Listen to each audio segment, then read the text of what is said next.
A very warm welcome to this broadcast today, and I'm here to, like I said before, exchange your bad news with the good news of the gospel.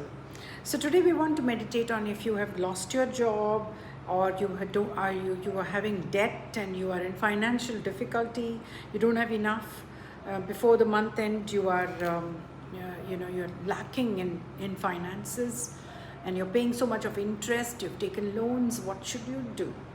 How can the gospel change everything for you? You have to change your mindset, first of all.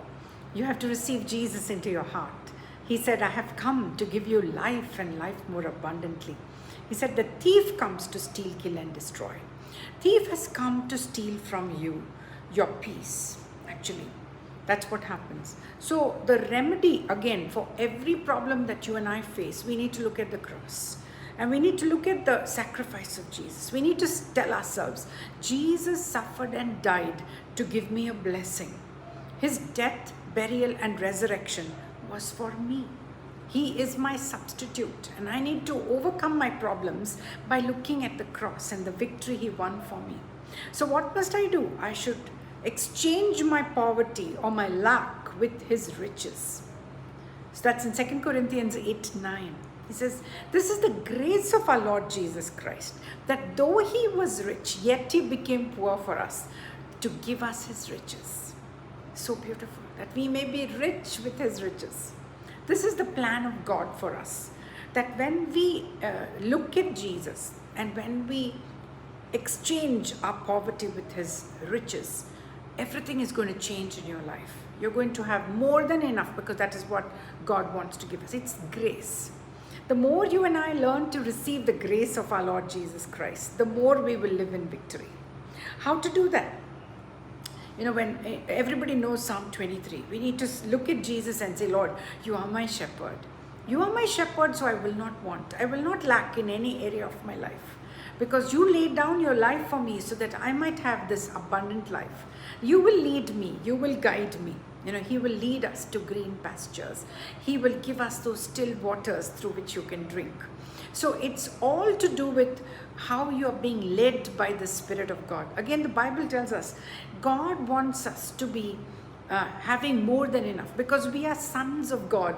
We are joint heirs with Christ. We are heirs of God. That's who we are. So you need to change your confession. You should not tell yourself, I'm poor. I can't afford this. I can't do this. I can't do that. No. You should tell yourself, I'm a son of God. God has adopted me. He's made me a joint heir with Christ. So now I just need to receive it by faith. So how do we receive these things by faith? It's by believing and then confessing it. It's all because the price has been paid for you and I not to live in lack. So what I do when I have a problem, it's, we lose our peace. When there's no money, I had times in my life when I did not have enough money to run my month. So what should I do? I must go to the cross and say, Lord Jesus, it's the blood of the cross that has purchased my peace. According to Colossians 1:20 and 21. It has reconciled me with God.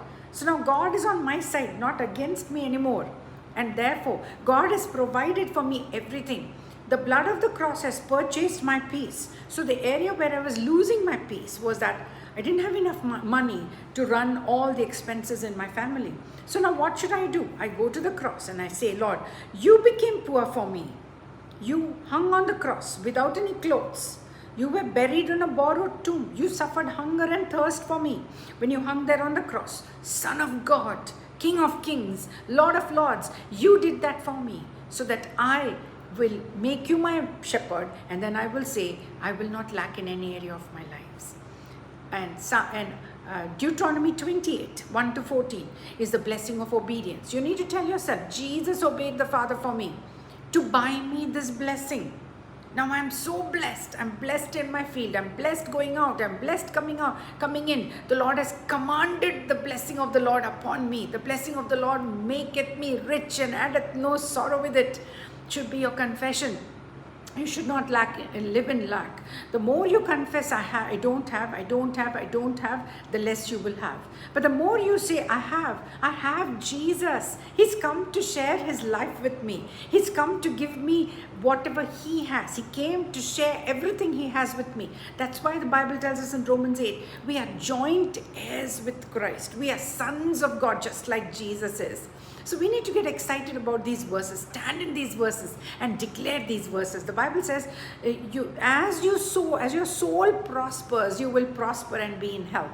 When you meditate on the word day and night, you will prosper. And when you do things which God wants, you will prosper. So let us do that on purpose. Let's spend time with the word and let's see what the word says about how you and I can have the blessing of the Lord. This is not earthly blessing. It's the blessing of the Lord. Promotion comes from the Lord. Good jobs come from the Lord. So you need to get connected with him. You need to be intimate with him. You need to have fellowship with him. As you read the Bible, one of the main reason why you and I read the Bible is to know God and to be intimate with him, to have fellowship with him, so that he will talk to us. He will give us strategies, how to go about our life. So don't compromise. Don't say you're living in lack anymore. You say, I have more than enough because the Lord is my shepherd. I shall not want.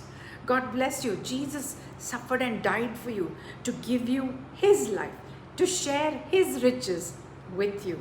So let him bless you from his riches in glory today in Jesus' name. God bless you.